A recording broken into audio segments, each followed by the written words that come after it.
जय हिंद साथियों, आज 23 सितंबर है और जानते हैं 23 सितंबर का इतिहास।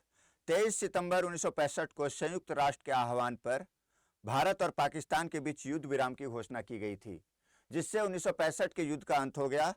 यह युद्ध मुख्य रूप से कश्मीर पर केंद्रित थी, लेकिन दोनों देशों की सेनाओं ने कई मोर्चों पर लड़ाई लड़ी और पहली बार हवाई युद्ध भी हुआ। इस युद्ध विराम के बाद जनवरी 1966 में सोवियत संघ की मध्यस्थता से ताशकंद समझौता हुआ, जिसमें दोनों देशों ने युद्ध पूर्व सीमाओं पर लौटने पर सहमति जताई थी। 1965 का युद्ध कश्मीर के नियंत्रण के मुद्दे पर आधारित था और यह तब शुरू हुआ जब पाकिस्तान ने कश्मीर में घुसपैठियों को भेजा। उम्मीद थी कि कश्मीरी जनता भारत के खिलाफ विद्रोह कर देगी। संयुक्त राष्ट्र, अमेरिका और सोवियत संघ ने युद्ध रोकने के लिए कूटनीतिक दबाव डाला। दोनों देशों पर युद्ध की भारी जनहानि और अर्थव्यवस्था पर पड़ने वाले प्रभाव को देखते हुए युद्ध समाप्त करने का दबाव बढ़ रहा था। संयुक्त राष्ट्र सुरक्षा परिषद द्वारा युद्ध विराम का आह्वान करने के बाद 23 सितंबर 1965 को युद्ध विराम की घोषणा की गई, जिसे भारत ने तुरंत स्वीकार कर लिया, जबकि पाकिस्तान ने इसे कुछ नाटकीयता के साथ सहमति दी।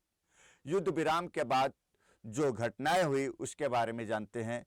10 जनवरी 1966 को उज्बेकिस्तान के ताशकंद में भारतीय प्रधानमंत्री लाल बहादुर शास्त्री और पाकिस्तानी राष्ट्रपति अयूब खान के बीच ताशकंद घोषणा पत्र पर हस्ताक्षर हुए। समझौते में भारत और पाकिस्तान ने कब्जे किए गए क्षेत्रों को वापस करने और युद्ध पूर्व सीमाओं पर लौटने पर सहमति जताई। इस युद्ध विराम ने 1971 के भारत पाकिस्तान युद्ध पर प्रभावी शांति बनाए रखी। हालांकि दोनों देशों के बीच संघर्ष का इतिहास जारी रहा और ये ताशकंद घोषणा पत्र हमारे भारतीय इतिहास में एक काला अक्षर की तरह है, क्योंकि इस घोषणा